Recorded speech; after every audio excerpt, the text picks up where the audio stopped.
ముస్లిం ఓట్ల కోసం రాజకీయ నాయకులు ఎంతకైనా దిగ్గజారుతారని అంటారు. కానీ కాంగ్రెస్ పార్టీకి చెందిన ఈ ఎంపీ గాంధీ కుటుంబానికి అత్యంత సన్నిహితుడు అయిన ఇమ్రాన్ మసూద్ చేసిన పని చూస్తే సిగ్గుకే సిగ్గేస్తుంది. దేశం కోసం ప్రాణత్యాగం చేసిన ఒక మహనీయుడిని అమాయకులను చంపే ఒక ఉగ్రవాద సంస్థతో పోల్చి యావత్ భారతదేశాన్ని అవమానించారు. ఒక ఇంటర్వ్యూలో యాంకర్ హమాస్ ఒక ఉగ్రవాద సంస్థ కదా అని అడిగినప్పుడు ఇమ్రాన్ మసూద్ ఏమాత్రం సిగ్గుపడకుండా ఇలా అన్నారు, మరి భగత్ సింగ్ ఉగ్రవాద? యాంకర్ షాక్ అయ్యి, మీరు హమాస్ ను భగత్ సింగ్ ను పోలుస్తున్నారా అని అడిగితే, అవును, ఖచ్చితంగా పోలుస్తున్నాను, నేను చెప్పేది 100% నిజమని గర్వంగా ఒప్పుకున్నారు. लेकिन हमास एक टेररिस्ट ऑर्गेनाइजेशन। अरे आप क्या बात, हमास क्या भगत सिंह टेररिस्ट थे?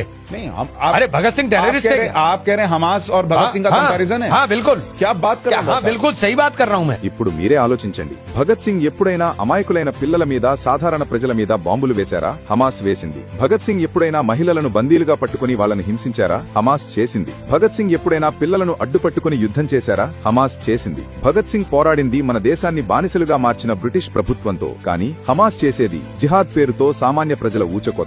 ఒక స్వాతంత్ర్య సమరయోధుడికి, ఒక ఉగ్రవాద సంస్థకు తేడా తెలియని వీళ్లా మన నాయకులు కేవలం ముస్లిం ఓట్లను బుజ్జగించడం కోసం మన దేశ హీరోలను ఉగ్రవాదులతో పోల్చడానికి కూడా వీళ్లు వెనుకాడరు. అధికారం కోసం ఎంతకైనా దిగజారే కాంగ్రెస్ పార్టీ నిజస్వరూపం ఇదే. The legend of Bhagat Singh సినిమాలో చెప్పినట్లు కాంగ్రెస్ లక్ష్యం అధికారం సాధించడమే. దానికోసం వాళ్లు ఏ మార్గాన్నైనా ఎంచుకుంటారు. ఈ నీచమైన ఆలోచన విధానం గురించి అందరికీ తెలియాలి. ప్రతి భారతీయుడికి